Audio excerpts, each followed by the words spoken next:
Hello, hello, hello. Happy Moon Day, one and all. This is your Moon Day Boon for Monday, October 19th. It is the third day of Navaratri. Lots of celebrations happening all around the world.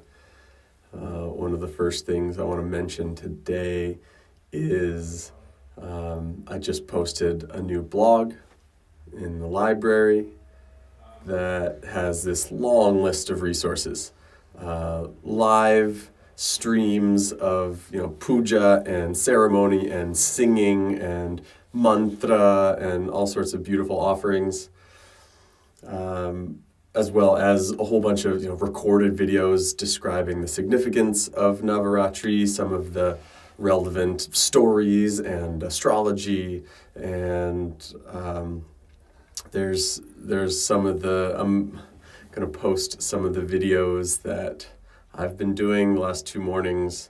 Hey Mara, how are you today? Gonna share some of the recordings from the last 2 mornings. It's been a really interesting process to pray so publicly. It's definitely a part of my life that I have kept quite private, not hidden, but private. I feel. Hey Mara, it's nice to see you too. Mara, I'm going to talk a little bit. Do you want to jump on in a minute though? See and have a chat. See what's going on. You just let me know.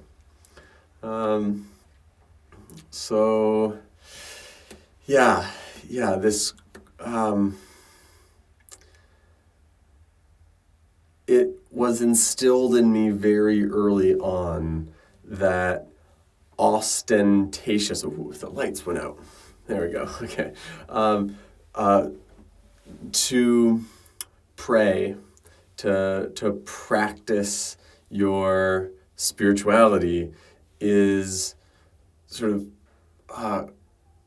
incompatible with ostentatious displays of it.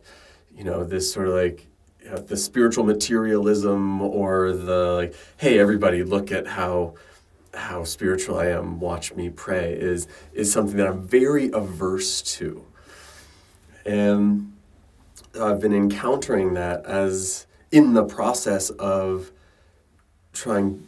wanting to make an offering and be a reference point for others who may benefit from an invitation to do their own practice. So that's sort of the realm that I'm playing in, and I felt it really acutely this morning before it's like, okay, I'm about to sing some mantras really publicly, and it was fun, and I love singing these mantras, and it feels good, and it's a really vital part of who I am, and it is this very vulnerable space. It's a very sacred, and there is a secret quality to it, like the content, the process that happens in the course of chanting 54 or 108 mantras. There are these deep internal shifts that happen in a whole journey, and to be witnessed in that, usually it's happening at a ceremony. So, sitting around a fire at night, and everybody's either has their eyes closed or just staring at the fire, doing their own offering, and they're all in the process. So not usually on camera in my experience. And so I turned my face. I wasn't looking at the camera. I couldn't. So it was really, really interesting experience. So anyway, those videos will be posted on the blog. They're here on Instagram. And so that's sort of what I wanted to talk about today is there's this word, once upon a time, there was a place called Camp Grounded. And this place was magical. And it was a summer camp for adults that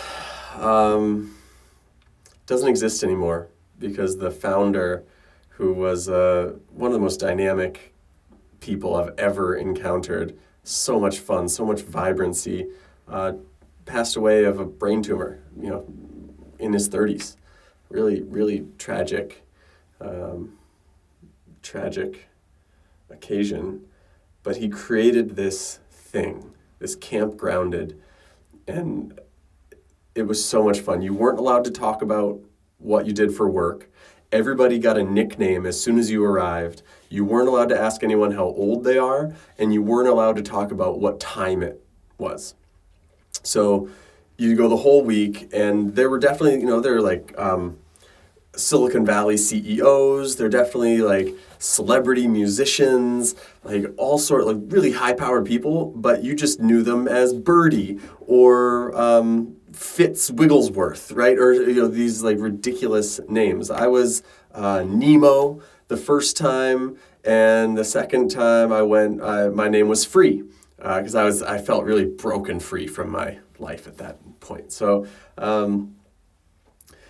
And you're not allowed to talk, so we'd say, dinner is, in one Simpsons episode from now, and talk around all that. So and it just opened up this magical space. Everybody's so playful, so loose and dynamic. Oh, such a glorious place.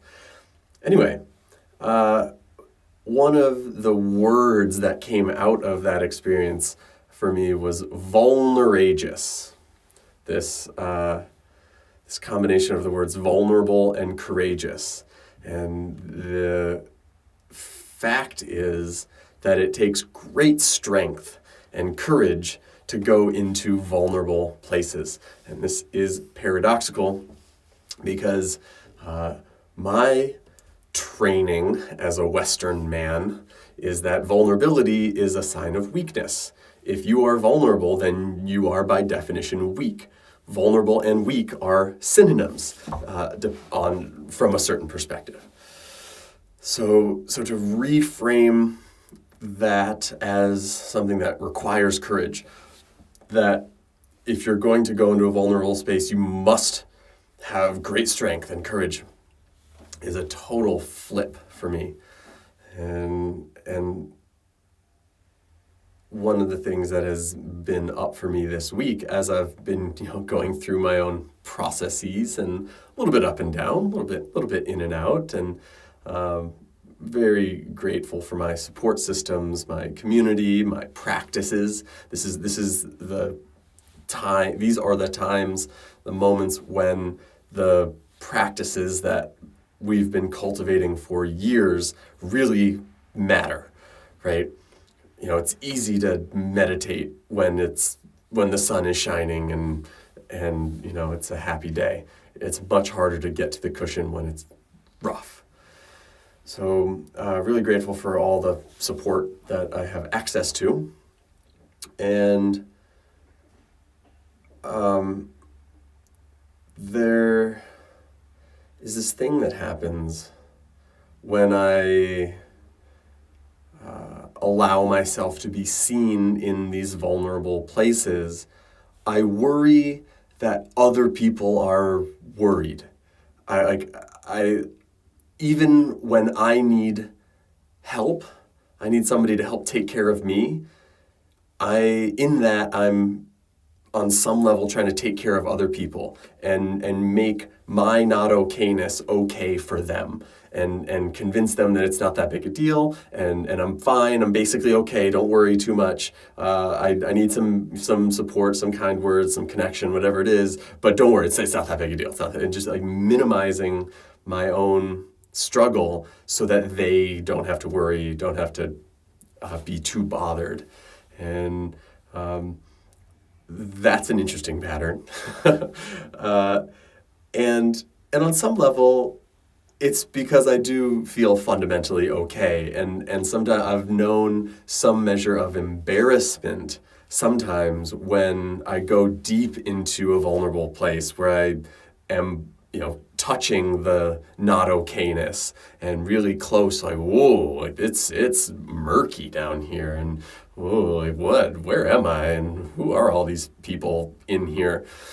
And then when I come out of that and I'm back to being, peaceful and cheerful, I feel embarrassed and shameful about having gone to that place and being seen there, and people being like, or needed people like feeling like they need to come to the rescue, or like scaring someone with my grief or anger. So there's this desire to avoid scaring anyone, avoid bothering anyone too much, don't want to be a burden upon anyone's heart or mind, right? When I know that ultimately I'm fine, and I'm just going through surfing the wave, and it goes up and it goes down, and so I want to go as deep into the wave as possible. So because the magnitude, the further you pull the rubber band back, the further it shoots the other direction, right? So,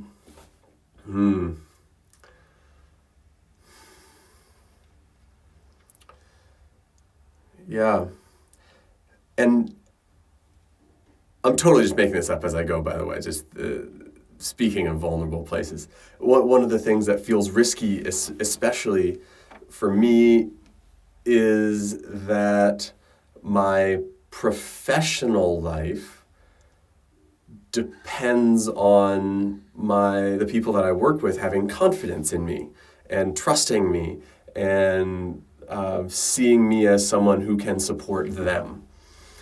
And so if I am publicly vulnerable and struggling in any which way, then there's the chance that undermines the confidence, which is, if nothing else, part of the placebo effect, right? Like, I know a lot of things. I have many remedies to suggest for a lot of different circumstances. And I, believe it or not, I struggle to believe it sometimes. I'm not an all-loving, all-knowing, perfect healer. Shocking. It's shocking to discover this every time. But it's ridiculous. And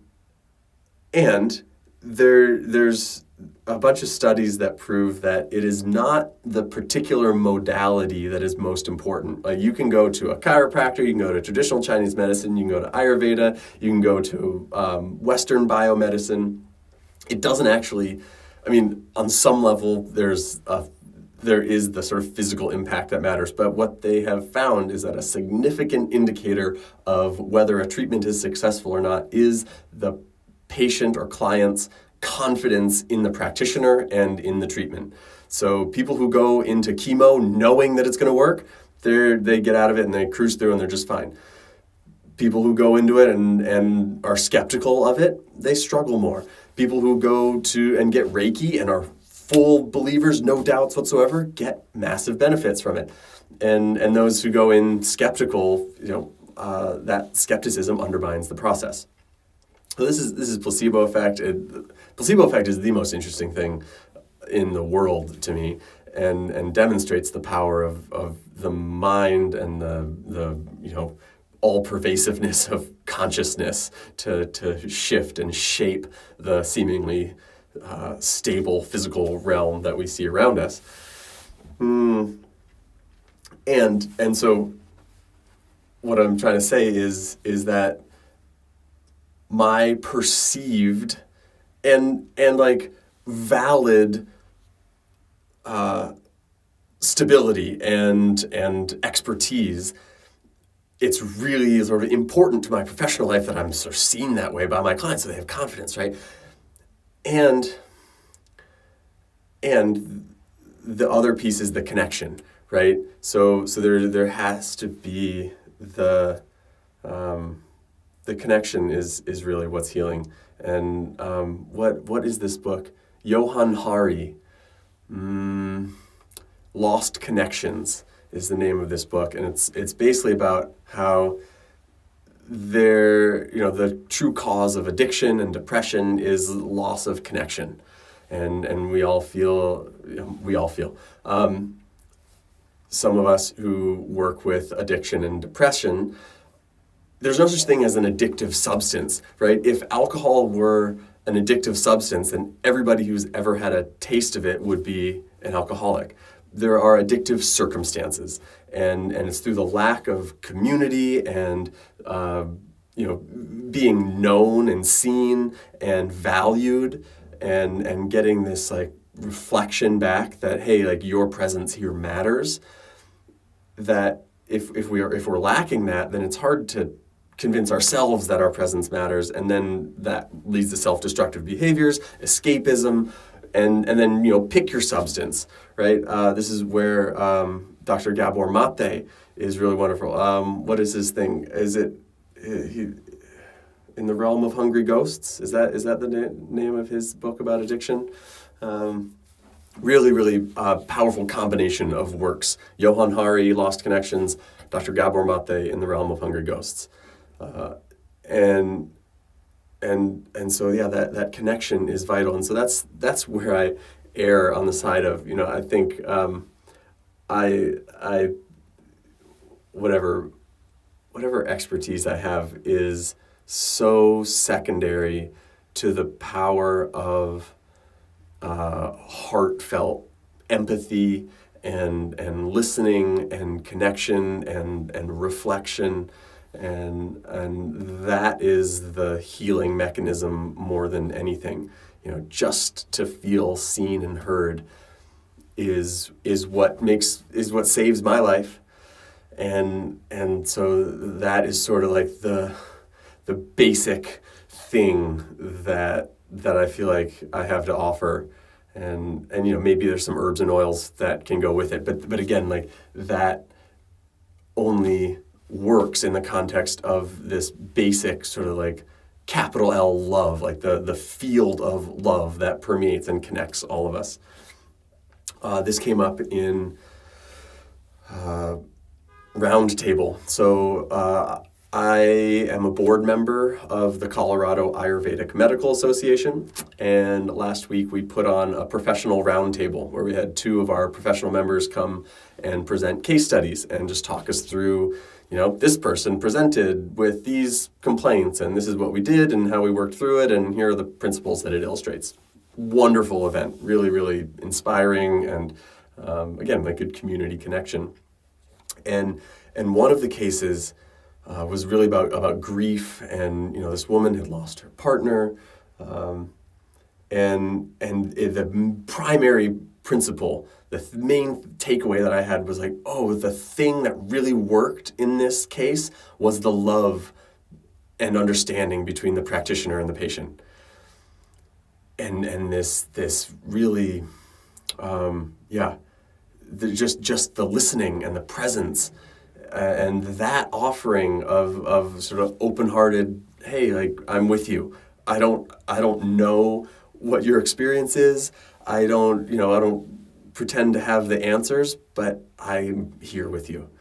And what a beautiful thing that is, and the sort of miraculous quality that just that allows for stuck things to start moving. And as the river gets unclogged, the water clears up, right? I think that's all I can really say about that. We signed confidentiality agreements, so not really supposed to talk about the contents of that. But I think that's okay. Kept it anonymous, right? Good medicine. Good medicine. Drive safe, Mara. Be careful there. So, that's probably plenty for now. Again, I would point you to these videos, these Navaratri videos, vedadave.com/library. there's a brand new blog post with a whole bunch of resources, and as soon as I get off this, I'm going to upload these videos of chanting and some storytelling by me and by others, and a couple other announcements. What is there coming up on Saturday? This coming Saturday, October 24th, we're going to do election astrology. There's a link on the homepage of the website and in the latest newsletter, to which there is a link in my bio. And so we're going to look at all the charts of everyone involved in the election. I'll look at Biden and Kamala and Trump, and look at the chart of the actual election day and see what the prevailing energies are. And like I've been saying, not going to make any predictions, but we can get a sense of what the prevailing winds are showing. So that's a free webinar. Just sign up and it'll be great.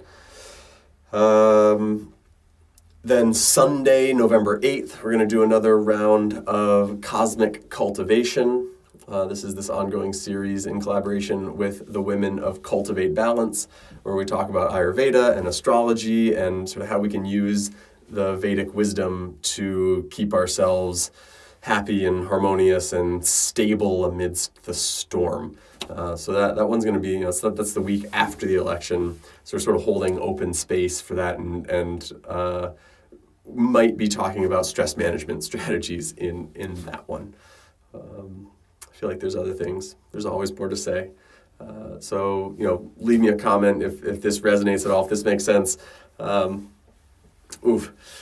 Always feels dangerous when I get on here and don't have a strict plan and just start talking. But that was the intent, is specifically on this theme of vulnerability and just being seen. And it's this paradoxical thing where being seen is simultaneously the most terrifying thing and that which is healing and nourishing. So always, already, both, right?